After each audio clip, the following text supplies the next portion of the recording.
Hey, Holy Roast listeners, it is Rob and Rachel. And we are so glad you're tuning in today for our next episode of the Holy Roast podcast. We hope you've been enjoying season 2 of this, and so be sure to like it, comment, share it, leave us some reviews. We've heard from past seasons that helps us, and so help us help you by leaving that today. Today we have a special guest with us. This is the Reverend JSavage. And Jim, thanks for joining us here on the Holy Roast podcast. Well, thank you for having me. Yeah. So who are you? Why would we have any interest in interviewing you today? I am currently, my new appointment has been to the conference staff as the Conference Disaster Response Coordinator. Yeah. How long have you been doing that now? As a conference disaster, it has been just since August. But before that, I was the CDRC for Central Appalachian Missionary Conference.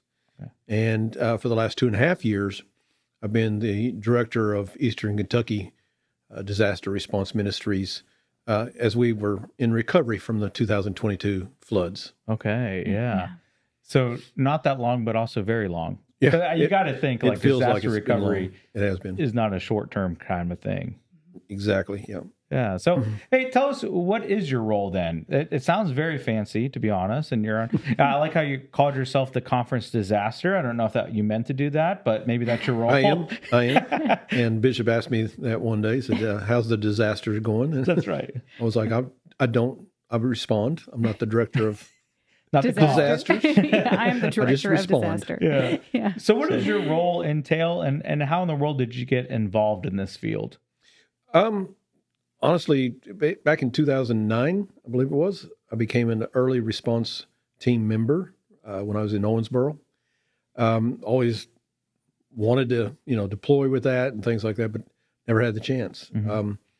And then when the 2021 flood hit Eastern Kentucky, it hit also Central Appalachian Missionary Conference. And so I was, as the assistant superintendent at that time, said that was part of my job, was the CDRC. And so I got involved then, and that just followed up a year later, and we have another major flood in Eastern Kentucky. And the bishop said, you're going to do what you've been doing, but we're also going to add to you these 8 counties to do recovery for them. So that's how I got started in it. So. Yeah. Did you ever envision yourself, because you did pulpit ministry before this, correct? I've done 32 years of pulpit ministries. Okay, so just a few years. Just a few. Of pulpit ministry. Did you ever see yourself like transitioning to this way of working for the conference disaster? No, it has been the hope of mine for several years now, but no, not really. My wife and I just feel that we have been called to help people. Not just in pulpit ministry and leading a church, but to reach out in the communities that are around us, do some kind of ministry in that way of just touching lives, helping them where they're at. So we've been part of, feeding the hungry when we were in Owensboro at Woodlawn Church, and where we had almost 100 people every week coming. And then we did a ministry for those who were homeless and drug abusers, in the Central Appalachian Missionary Conference for several years. We fed them every week, and we had a needle exchange and things like that for them with the health department. And so we've just seemed like we've been called to help those who are vulnerable. Yeah. And so when they said, "Do you want to do this?" Of course I had the choice to not, I guess.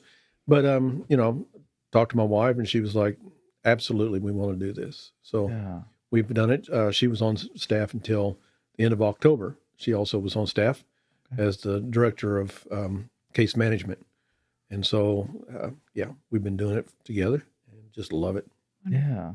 I love how we've had a lot of discussions about call on this podcast and how our calls can evolve over time, right? They can. There's certain parts that become core of who we are and what God has called us to do and to be in this world. And I love how yours that seemed like a seamless transition for you.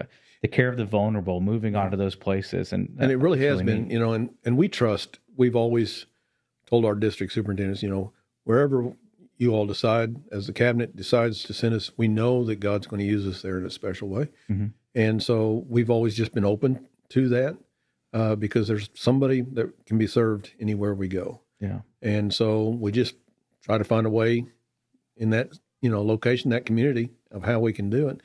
And so when that call came, and I trust that when I talk about calling, I don't just talk about the bishop calling me up. Yeah.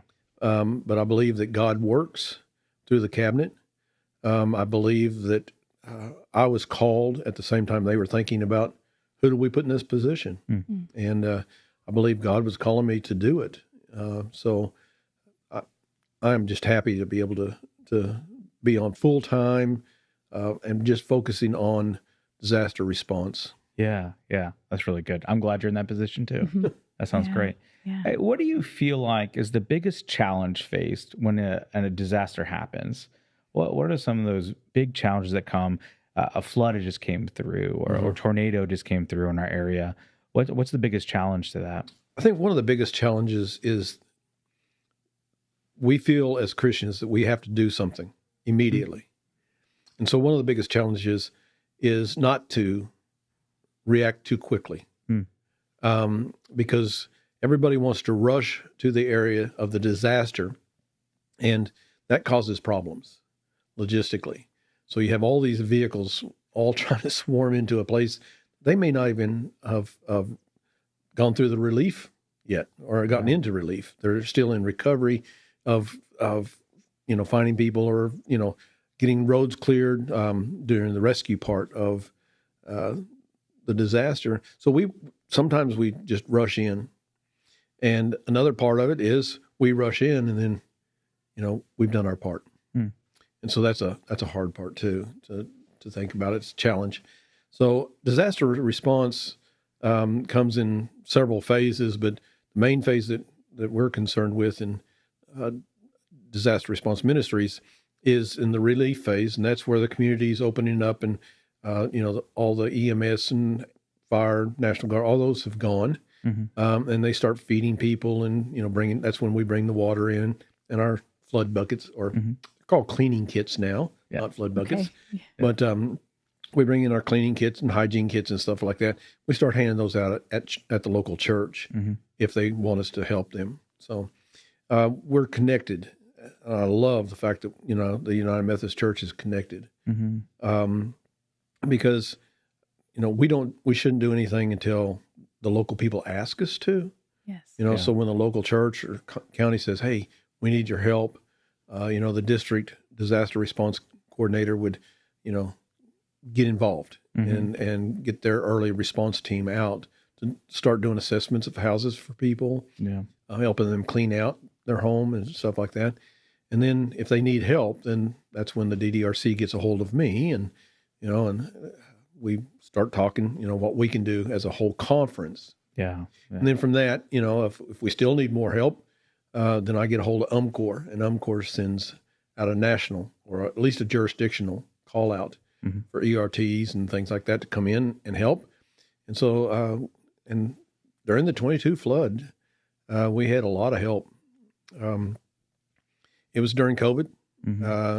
I got appointed to start doing that, and hadn't full-time, not as the director, but with CDRC, and I got COVID for 3 weeks.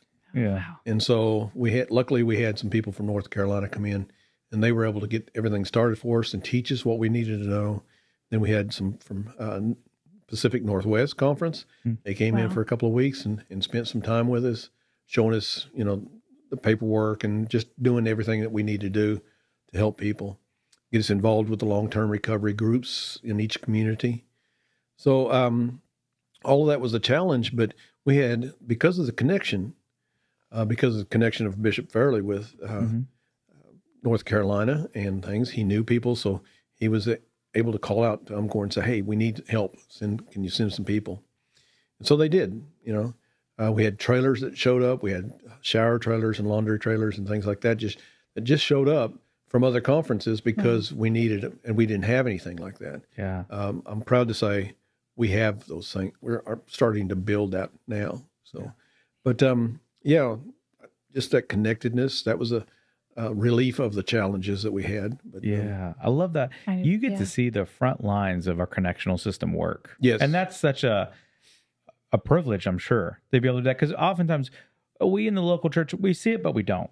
You know, like we're so busy in our own context of our own pulpits, our own churches, that we don't get to see it working out or seeing sometimes our apportionment dollars at work. And you get to see that. I mean, that's such a cool thing to me. It is. And I church is at its best and when it's connectional. It is. And I think I learned a lot about that during working with Central Appalachian Missionary Conference, because I'm an elder in this conference on loan there, you know, and we were connected throughout the world with people and things like that. And so it kind of led into this, and I'm like, okay, look at this. We got even more connection, and seeing how UMCOR works and how that functions, you know, and our UMCOR giving that we do through the advance number, 100% of that goes back into our conference. It goes there, and then we ask for grants, and they send grants to us and helps us out.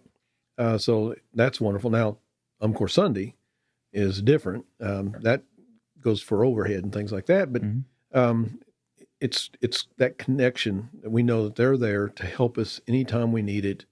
They do training. They provide, you know, the cleaning kits and things like that.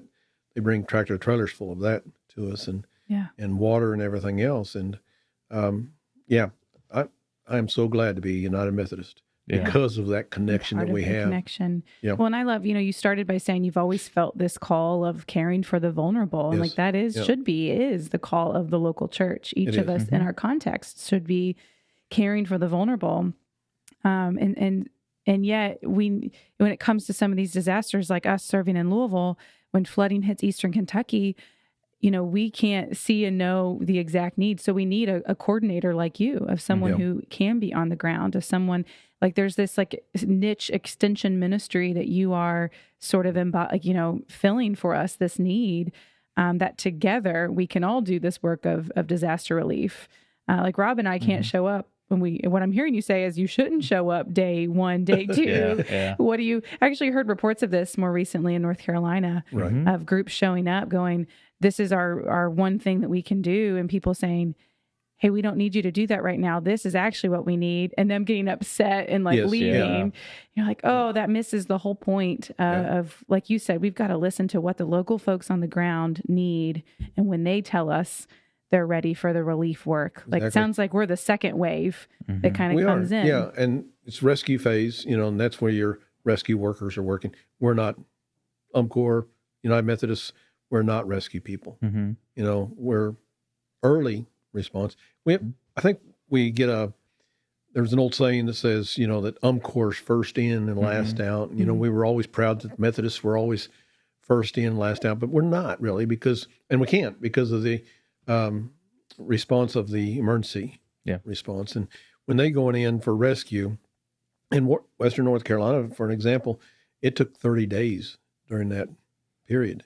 Which gives us an idea of how long it's going to take. It's going to be almost 9 years before they're back to what could be normal. Wow. So in those areas, and that's just a guesstimate, but we've had years of experience on doing this as UMCOR and FEMA and other groups have done this. And so they're looking at probably 9 years before they do anything. So there is that phase where we come in during relief phase. And we help the local church, but it's more important during the recovery phase. Recovery phase is that long term where we go in with UMVIM teams, volunteers in mission, and we go in and we, attach porches and we do ramps and we drywall and roofing and all those kind of things that we can do. It's that long term, and having a steady flow of missions coming in, mission teams coming in, and helping the local people put their lives back together. Right. So long after the emergency workers are gone, long after the news has changed, long after we've forgotten about the floods that happened 3, 4, 5 years ago, we are still there. Yes. And we're letting our local leaders guide us and helping them put their communities back together. Right.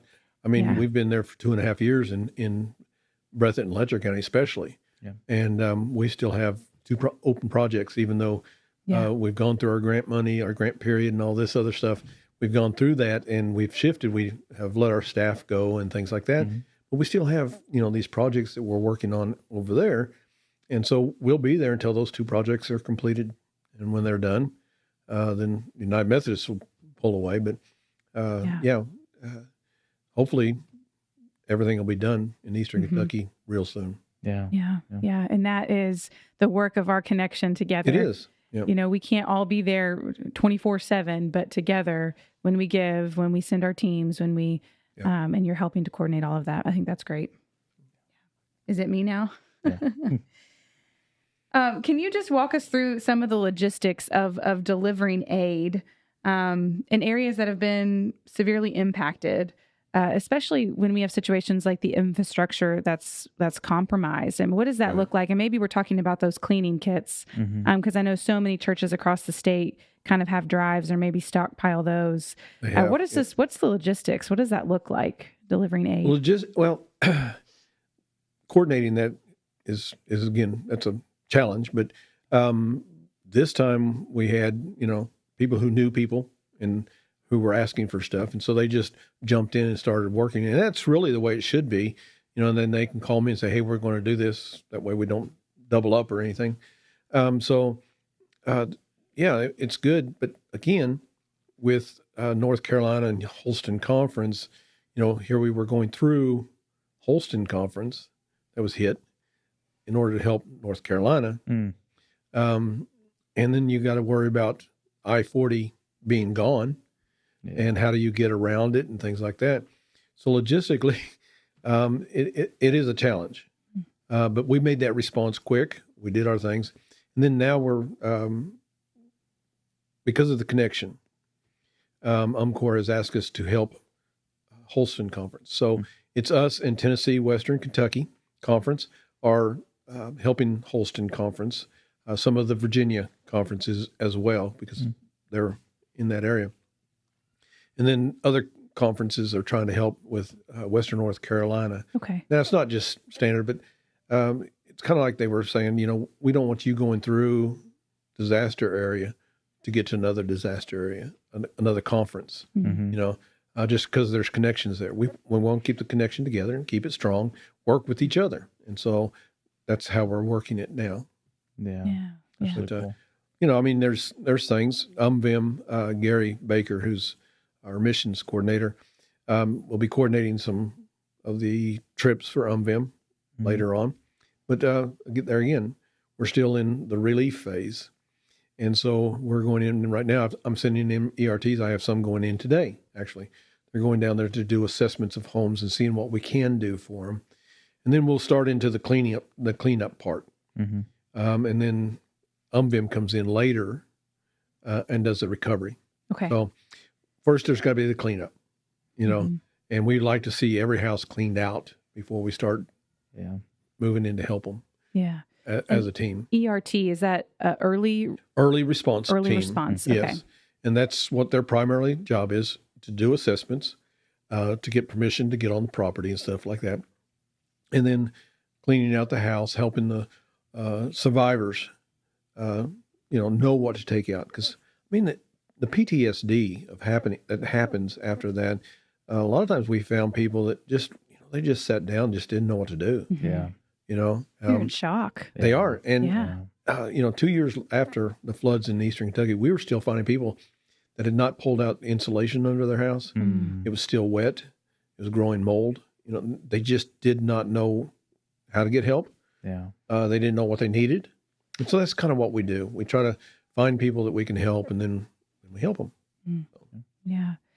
So looking ahead, what do you see as the future of disaster relief, especially when we think about sustainability and improving our recovery outcomes? Like, we know more storms are going to happen in the future. And so it sounds like right now in Kentucky, we're in a place where we're sort of finishing up a few of our projects in Eastern Kentucky, but also partnering with the Holston to offer relief in Holston. But kind of looking ahead, what do you see and sort of the sustainability in some of this relief? I think we've learned a lot in the last couple of years, at least in the Kentucky Conference, about the connections. and I know I've used that word several times today, but it's been important to us because everybody came in and helped us. And so I pitched the dream that what we need to do is, help the other conferences. We didn't have showers. We didn't have tool trailers. We didn't have any of these things. And so we had to borrow, or, they were loaned to us, and we used them for a time. But the leadership of the conference said, you know what, we need shower trailers. And so they bought 2 large shower trailers. And then we've put together 2 tool trailers that are able to, they're smaller and they're able to move and go places. We're hoping to get other things like laundry and porta-johns that are nice, not just your plastic things that you sit and see at events and stuff, but something nice that can be pulled out to the area that's being worked on. And just to have, being able to help people with what we've got. But also when something happens in Holston, that was one of the first things they asked, said, do you have shower trailers and tool trailers and things? Yeah. Yes. And they're at your disposal. Wow. Whenever you need them, we'll bring them. Yeah. We haven't yet, but they are, it's slow going in the Holston Conference right now. It's Appalachia. And Appalachia doesn't like outside help. But when they need it and they see what you're doing, once we get in there and they see us working and the way we do things, they'll open up and allow us some trust to be built between there is. communities. And it sounds like we're ready to help in a way that we weren't a few years ago. Yes, because we are. we have these shower trailers and we have these tool trailers Yes. I think this was one that was borrowed because it was summer of 2022. I stayed at Hanson United Methodist Church with a group from my church here in Louisville. Okay.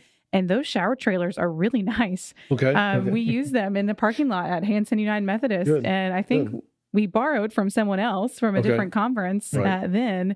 But I've heard since then, obviously we have our own. Yeah, and they're pretty nice, all things considering. They are. They're real nice. They're unit for 4 showers that can be hooked up and moved. Now they're quite large. And so they, take specialized trucks to move them. But we do have those, and we can respond fairly quickly when we need them. But again, the phases that we go through, we should know and be able to be prepared to move those when we need them because of the relief that's great. areas. It takes a long time. So but one of the things I wanted to make sure was that we were able to give back. It's kind of, you say pay it forward, but so much was given to us and helped with us that I just want to go back and be able to help other communities say, we're not just a conference, we're helping you in that connection. Yeah, absolutely. I love that. Yeah, you're not alone. I'm sure there are many ways, but what are some ways that you think that local churches can get involved, across the conference, not just in disaster areas? Sure. Right. But what are some ways that our churches can get involved in this work? Planning is one thing that a local church can do, is plan for the next disaster in your community. We never think it's going to happen to us. Western Kentucky never thought they'd have 2 sets of tornadoes within a year that wiped out the same town, and homes that were just rebuilt. Same thing in Eastern Kentucky with the floods. We heard so many stories of people, I just got my house built back and I built it higher, and another flood comes through, and now I'm having to build again, even on higher ground. So we're never ready, but if your local church would sit down, the leadership, we have an overview of what to do for disaster. The conference has a disaster response plan online. And in the back of that plan is a local church, not a plan, but it's kind of a template. So you can walk through it and say, okay, what do we need to do? What are we doing now? And how can we make that stronger, make it bigger for this time when it's needed? And I can come and help and walk the church through the overview, and then help them walk through the disaster plan if they're wanting to do a plan together. There's more training from UMCOR that we can do. Connecting neighbors is one of those. That's really finding out how can we as a church not just look after ourselves and have a disaster plan for inside our church, but how do we plan to make a difference in our community? and how we're going to connect with each other throughout the community, other churches and other entities that are in the area. And then out of that, hopefully we can get trained ambassadors that can go around and help other churches do the same thing they're doing. There's early response team training. Yeah. Early response team, everybody thinks, well, I can't do these kinds of things. I'm not going to get on a roof or whatever. And I get that, I'm not going to get on a roof either. And, and I hate sticking my hands in cobwebs. So getting under a house is, a little leery about that, but I still do it. But just early responses, what I like about it is it's only a 3-day deployment. You travel a day or something, you deploy. It's for local. It's in your district. Each district should have a ERT, early response team, and that team responds in their district. And then if another district needs you, then you're called out. Okay. You're invited. We never go anywhere we're not invited. Yeah. So if it's cross district lines, then we wait for that invitation. And when that invitation comes, we go help them. And of course, it just keeps going. UMCOR might get a call and say, hey, we need your ERTs in Holston Conference. And, so we have some of those sent out today. Okay. They went out to do some assessments there. Wonderful. Some of ours from Kentucky. From Wonderful. the Northern Kentucky district who've been trained in how to do assessments. So they're down there. 4 of them have moved into the Holston Conference today, tomorrow, and Thursday. Wow. And then they'll come back on Friday. Wonderful. But they're hard at work.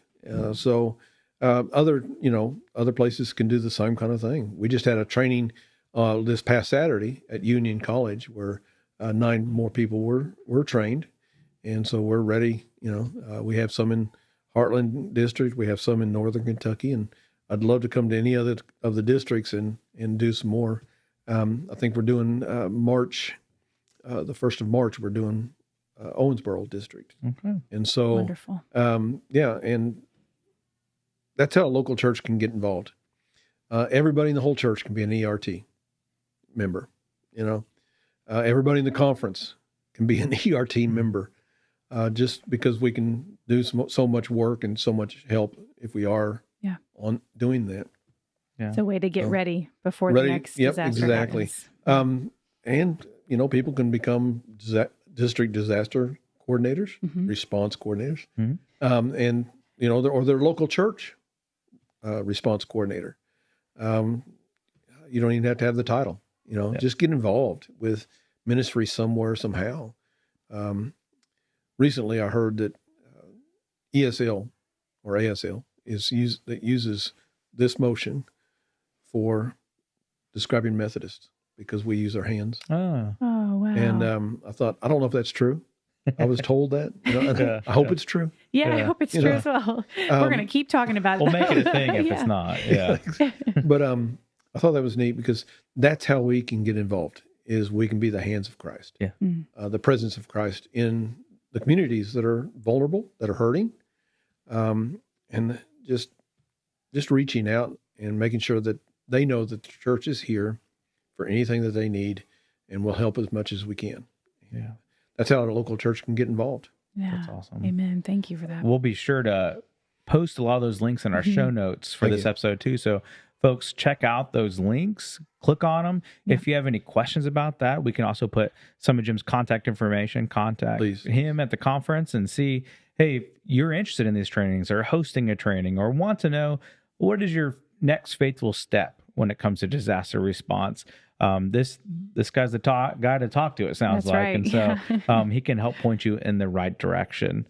Jim, this has been such a good conversation for us. I've learned some things here, and I know our listeners have as well. And I'm going to be thinking about what is my local church's next step when it comes to it. So you may need to talk with us after this podcast. Sounds good. And I also want to remind everybody the advance numbers are out there. Please get that out for them.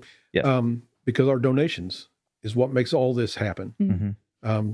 So anybody can donate, or you can give of your time. Either way, It all works together. And if we don't have both, we just can't do it. That's right. Yeah. I want to thank Kentucky. Kentucky Conference is one of the biggest givers toward UMCOR and toward disaster response. Really? Okay. They're so faithful in this ministry, constantly giving and getting buckets and stuff. And, I just want to thank them for that. Yeah. That's wonderful. That's awesome. That's good to hear. That's really good to hear. That's some good news that needs to go around right there, that publicity. Absolutely. Well, we have one last section for you, Jim. Okay. And this is called the Holy Roast, what our podcast is named after. Uh-oh. And it will be buckle up. It will be a series of questions, and we just want to know the first thing that comes to your mind. So just fun things we do to each of our guests to help us get to know them a little bit more, and for our listeners, not related to our topic we've been discussing, maybe more fun for Rob and I than for our guests. That's always way more fun for us. Yes. Well, we've changed lives through this, Jim. We have. Yeah. People have redecorated and gotten different furniture. Yeah.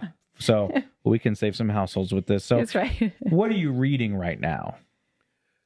I'm reading, it's Matthew Vines's book.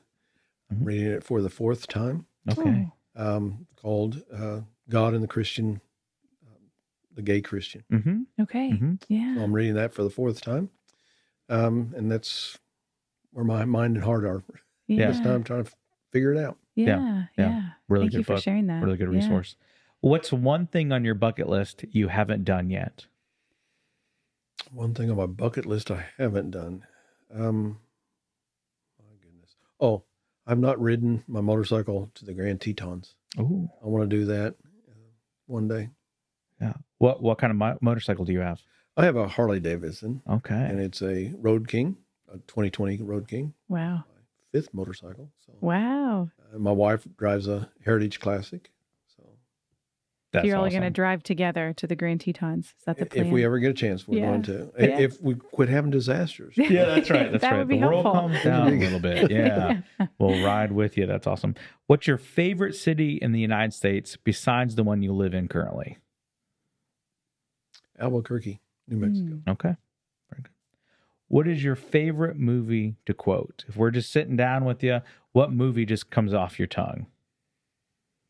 Oh my.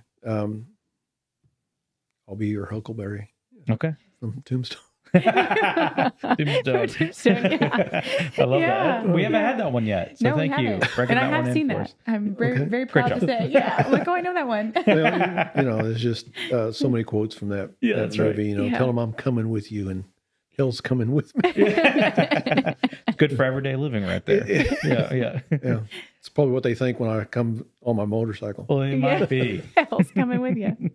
So you're called up to bat. You're in Major League Baseball. You're coming up to bat. What is your walk-up song? Oh gosh, I don't know. It's going to date me, I guess. I really don't know. Bad to the Bone. Okay. Yeah. I'd want to have, Yeah. or Lowrider. Okay. There you go. Yeah. Makes sense now. Yeah. It's pretty hardcore. That's awesome. Well, thank you, Jim. This has been a lot of fun. Your Holy Roast is over. You've Good. survived. Thank You've you. made it. Deep breath. Yeah. It's over. And really appreciate all that you brought to us and all you bring to our conference. You represent us well.